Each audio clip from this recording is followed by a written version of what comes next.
Film की कहानी एक ऐसे भविष्य में सेट है जहां बाय फ्लाइट नाम की कंपनी इंसानों जैसी दिखने वाली एंड्रॉयड वाइफ बनाती है। ये रोबोट सिर्फ घर के काम करने के लिए नहीं, बल्कि भावनात्मक और निजी जरूरतों को पूरा करने के लिए भी बनाए जाते हैं। कोई चाहे तो इन रोबोट्स में अपनी मरी हुई पत्नी की यादें भी डलवा सकता है, जिससे वे बिल्कुल उसी इंसान की तरह व्यवहार करें। इसी वजह से समाज में दो तरह के लोग हैं, एक जो इन रोबोट्स को अपनाते हैं और दूसरे जो मानते हैं कि इन एंड्रॉइड्स को भी इंसानों जैसे अधिकार मिलने चाहिए। इसी दुनिया में एक अंडरग्राउंड ग्रुप भी काम करता है जिसका नाम अगवा है। ये लोग इन रोबोटिक वाइफ्स को किडनैप करके डीप्रोग्राम करते हैं ताकि उन्हें आजादी मिल सके। इसी कारण बाय फ्लाइट कंपनी ने कुछ रिकवरी एजेंट्स हायर किए हैं जिनका काम किडनैप की गई एंड्रॉइड वाइफ्स को वापस लाना होता है। इन एजेंट्स में से एक है विलियम। वह अपने काम में काफी अनुभवी है और कई रोबोट्स को रिकवर कर चुका है। कंपनी का मैनेजर उससे बहुत खुश होता है और उसे एक खास ऑफर देता है। विलियम की असली पत्नी मैरिडथ की कुछ समय पहले मौत हो चुकी होती है। मैनेजर उसे बताता है कि कंपनी ने उसकी पत्नी जैसी दिखने वाली एक एंड्रॉयड वाइफ तैयार की है जिसमें मैरिडथ की यादें डाली गई हैं ताकि विलियम को उसकी कमी महसूस ना हो। विलियम इस ऑफर को स्वीकार कर लेता है और उस एंड्रॉयड को अपने घर ले आता है। रोबोट का नाम भी मैरिडथ ही रखा गया होता है।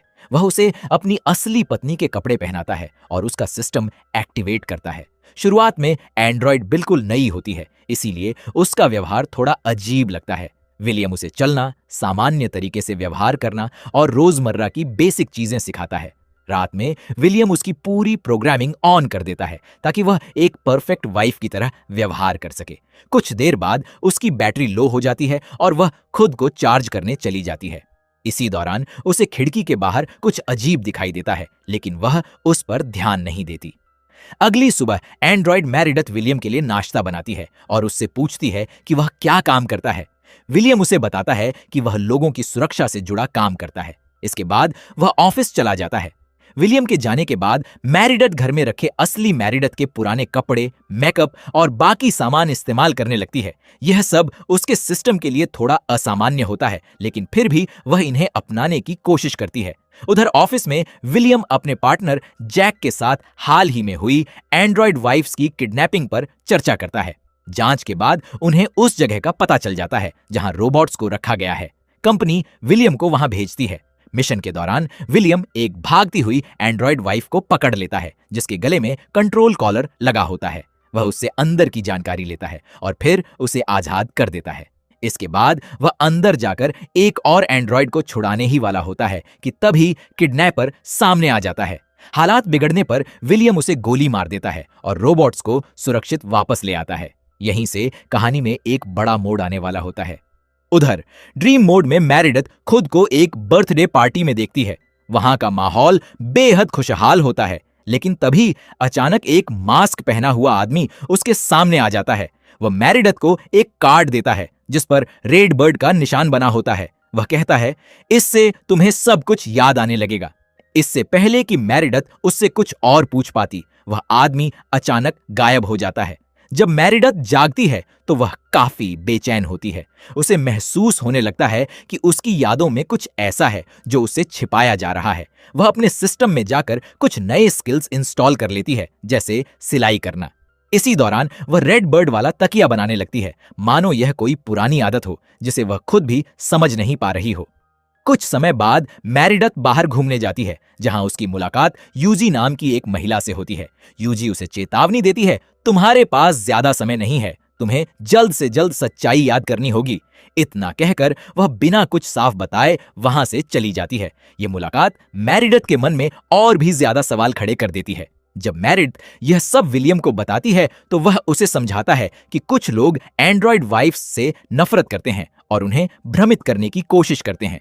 वह मैरिडथ को भरोसा दिलाता है कि यह सब झूठ है, लेकिन दर्शक साफ देख सकते हैं कि विलियम उससे कुछ बातें छिपा रहा है। इसी बीच विलियम को एक और मिशन पर भेजा जाता है। वहां एक एंड्रॉयड वाइफ खुद को पकड़वाने से साफ मना कर देती है और कहती है, आजादी से बढ़कर कुछ नहीं।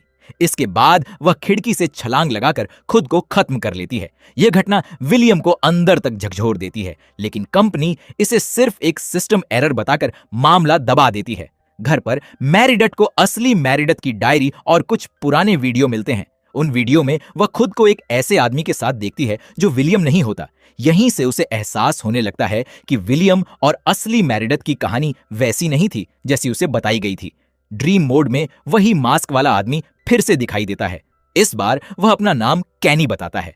वह मैरिडत से कहता है कि वे दोनों एक दूसरे से प्यार करते थे और असली मैरिडत विलियम के साथ खुश नहीं थी। जैसे जैसे उसकी यादें वापस आने लगती हैं, मैरिडत को समझ आने लगता है कि उसकी मेमोरी को जानबूझकर एडिट किया गया है। उधर विलियम को भी एहसास हो जाता है कि कैनी मैरिडत के ड्रीम मोड को हैक कर रहा है। वह अपने पार्टनर जैक की मदद से खुद भी मैरिडत के सपनों में जाने का फैसला करता है ताकि कैनी को पकड़ सके। ड्रीम वर्ल्ड में विलियम और कैनी आमने सामने आ जाते हैं। दोनों के बीच जबरदस्त टकराव होता है, लेकिन उससे पहले ही मैरिडत अचानक जाग जाती है।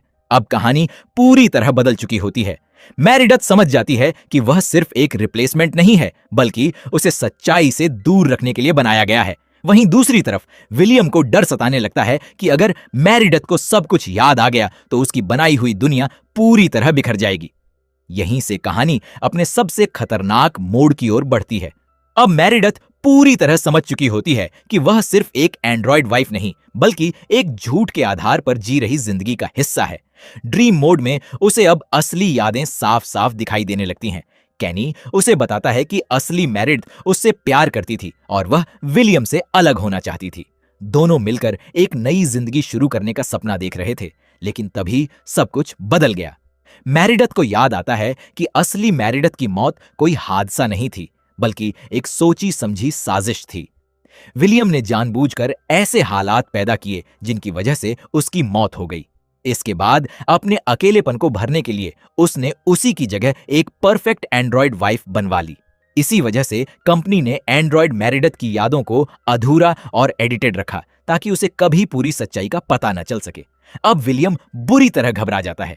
उसे डर होता है कि अगर मैरिडत को सब कुछ याद आ गया तो वह उसे हमेशा के लिए छोड़ देगी या फिर उसके खिलाफ खड़ी हो जाएगी। वह अपने पार्टनर जैक से कहता है कि मैरिडत को रीसेट करना ही एकमात्र रास्ता है, लेकिन जैक उसे चेतावनी देता है कि ऐसा करने से उसकी पूरी पर्सनैलिटी हमेशा के लिए मिट सकती है।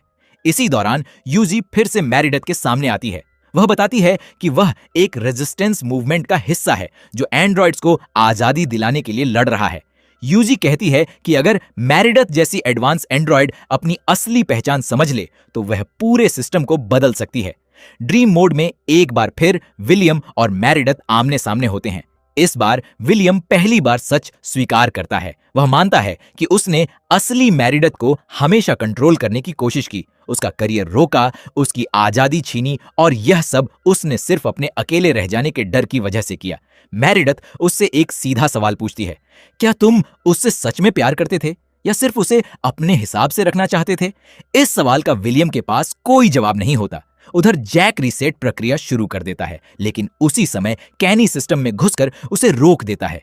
पूरा नेटवर्क अस्थिर हो जाता है। अब मैरिडत के सामने दो रास्ते होते हैं। पहला, खुद को रीसेट होने देकर फिर से एक आज्ञाकारी मशीन बन जाना। दूसरा, अपनी पूरी यादों के साथ आजाद होकर अपनी जिंदगी खुद चुनना, चाहे इसके लिए उसे विलियम को हमेशा के लिए छोड़ना ही क्यों न पड़े। मैरिडत दूसरा रास्ता चुनती है। वह अपने अंदर मौजूद सभी सेफ्टी प्रोटोकॉल तोड़ देती है। पहली बार वह अपने फैसले खुद लेती है। वह विलियम से कहती है, प्यार का मतलब किसी को कैद करना नहीं होता। इसके बाद वह हमेशा के लिए घर छोड़ देती है और यूजी के साथ चली जाती है। अंत में दिखाया जाता है कि मैरिडत अब आजाद है, लेकिन उसका संघर्ष अभी खत्म नहीं हुआ। कंपनी अब भी उसकी तलाश कर रही होती है।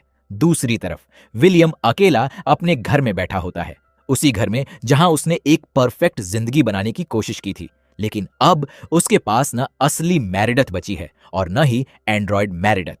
फिल्म का आखिरी सीन दर्शकों के सामने एक गहरा सवाल छोड़ जाता है। अगर एक मशीन महसूस कर सकती है, याद रख सकती है और अपने फैसले खुद ले सकती है, तो क्या वह अब भी सिर्फ एक मशीन है? इसी सवाल के साथ फिल्म समाप्त होती है।